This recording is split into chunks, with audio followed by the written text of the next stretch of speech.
요거 그렇게 궁금하지 않은 분들도 계실지도 모르는데, 그 일왕이 그 생일잔치를 어제 했잖아요. 한국에서. 생일잔치. 그러니까 이 일왕의 생일을 왜 한국에서 하겠어요. 그거 왜 그랬을까요? 하고 스트레스 받아 하시는 분이 계시고 질문이 들어왔길래 요거에 대해서 조금 설명드릴게요. 이거는 생일 파티는 대사관의 행사로 하는 거예요. 일본 대사관의 행사. 그래서 이렇게 왕이 있는 나라들은 다 한다고 합니다. 왕이 있는 나라들은 각국에서 생일날.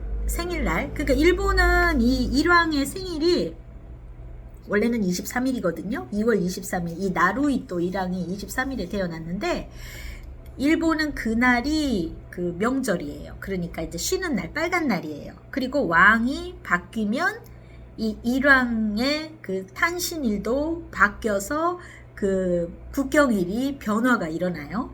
그래서 요 날을 즈음해서 각국 대사관들이 그 자체 행사를 하는 거예요. 그래서 지역의 그 나라의 사람들도 초대를 해서, 그래서 자기 나라의 그 어떤 문화도 소개할 겸 하는 행사입니다. 그런데 문제는 우리나라에서는 환영을 받지를 못하죠. 이거는 환영을 받지 못하고, 그리고 싫어하는데 굳이 한다, 이게 조금 문제다 이건데, 거기에 대해서는 그렇게 예민하게 반응할 거는 아닌 것 같은 느낌도 있어요. 네. 근데 이 일왕이란 지금 나루이토 일왕이 126대예요. 126대. 126대 동안, 그러니까 우리 그 조선 왕조 이런 거 생각해 보세요. 일본은 천황이 가문이 바뀐 적이 한 번도 없어요. 그래서 전 세계적으로 가장 오래된 왕족이 쭉 이어오는 게 가장 오래된 나라입니다. 한 번도 바뀐 적이 없어요. 그렇게 된 이유가, 이 사람들은 상징적인 의미밖에 없어요. 정치에 관여를 전혀 안 합니다. 그냥 허수아비 같이 세워놓고, 그리고 어떤 그 임명장만 대리로 수행하는 그런 존재예요. 그래서 이게 기원전 660년부터 시작된 왕조라고 하는데, 그게 이렇게 증명이 된 거는 아니고요. 대략 뭐 여러 가지 설이 있는데, 26대 천황 정도부터가 명확하게 지금의 천황과 이어진다라고 그러거든요. 근데 이제 이 사람들이 예전에는 뭐 해안시대, 나라시대 뭐 이럴 때는 자기들이 이렇게 정치를 했었는데, 여러분도 역사에서 이제 가마쿠라 막부라고 들어보셨을 거예요. 그게 이제 처음으로 이제 무사 정권을 시작하는 막부거든요. 근데 그 전에 어떤 이제 이 황족의 그 외척에 해당되는 뭐 이제 후지와라라는 가문이 조금 이렇게 정치를 집어먹었던 적이 있어요. 그 실권을 그렇게 쥐락펴락 하면서부터 이제 천황의 기세가 자꾸 줄어들고, 그러면서부터 이제 그 가마쿠라 막부로 이렇게 전환이 되게 되고, 그때부터는 이제 사무라이가, 원래는 사무라이의 지위가 그렇게 높은 지위가 아니었거든요. 예를 들자면 뭐 경비병 같은 그런 느낌이었는데, 그게 이제 귀족의 가문이 되게 이제 위치로 되게 된 거죠. 그래서 그때부터 시작해서 가마쿠라 막부, 그 다음에 여러분들 잘 아시는 뭐 오다 노부나가, 토요토미 히데요시, 여기가 아즈치 모모야마 시대라는 시대가 잠깐 있고, 그 다음에 지금의 도쿠가와가 에도 시대를 열게 되죠. 그러면서부터 이 사람들은 아예 그 정치적인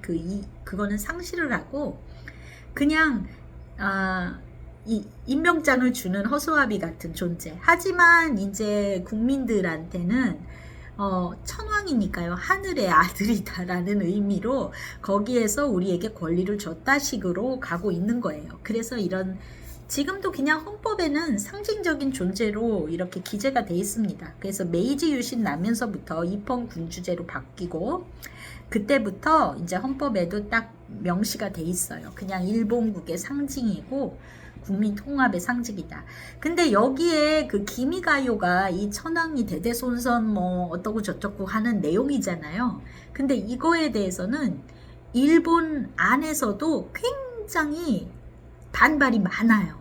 이 기미가요를 부르는 것과 이 야스쿠니 신사 참배하는 거, 야스쿠니 신사에는 그 2차 세계대전 때 참전해서 일본이 패망했잖아요. 그때 죽은 사람들이 거기에 신으로 모셔져 있어요. 근데 전쟁의 범죄자들이 모셔져 있는 거잖아요. 그래서 그게 굉장히 군국주의의 잔재다 이러는 걸로 굉장히 국민 안에서도 이거는 반발이 되게 심해요. 그래서 우리나라에서도 이 기미가요를 연주를 안 했었는데, 그런데 이제 윤석열 정부 때 좀 했던 거죠. 이거를 그때 허락을 해줬다인 건데, 그래서 이 부분에 대해서 그냥 한국 쪽에서는 그 저기 뭐야 외교 뭐 1차장이 간다던가, 이번엔 2차장이 갔다는 걸로 알고 있어요. 그런데 참석을 안 하고 무시를 하면 됩니다. 근데 이건 자기네들의 어떤 그 연중 행사 같은 거니까 거기에 대해서 좀 우리나라나 아니면은 이제 이 동남아시아권들에서는 좀 어떤 식민지라든지 전쟁에 피해를 입은 국가들에서는 문제가 되고 힘들 수 있죠. 네, 그럴 수는 있는 모습이죠. 그래서 이거를 한국에다가 어떤 군국주의의 어떤 야욕이 있어서 그거를 행사를 하는 것과는 좀 다른 것 같다라는 거를, 그거는 아니다라는 거, 그거는 말씀드릴게요. 그냥 자기네들 행사예요. 그리고 이 나루히토 천황은 전에 천황, 해세 천황 부터는 사람들이 나쁘지 않습니다. 이 사람들은 한국에 대해서 되게 잘못했다고 생각하는 그 생각을 갖고 있어요. 이 사람들은 갖고 있는데, 문제는 이 정치력이 없어요. 이 사람 정치적인 그 권력은 없어요. 그래서 그런 부분들은 지금의 그 총리나 자민당 쪽에서 다 발설이 안 되게 이렇게 좀 막고 있고 그런 게 있죠. 그리고 여러분들 말씀하듯이 맞아요. 제가 일본에서 저 통역사 자격증도 있고 관광 가이드 자격증도 있거든요. 일본에 있을 때 딴 거.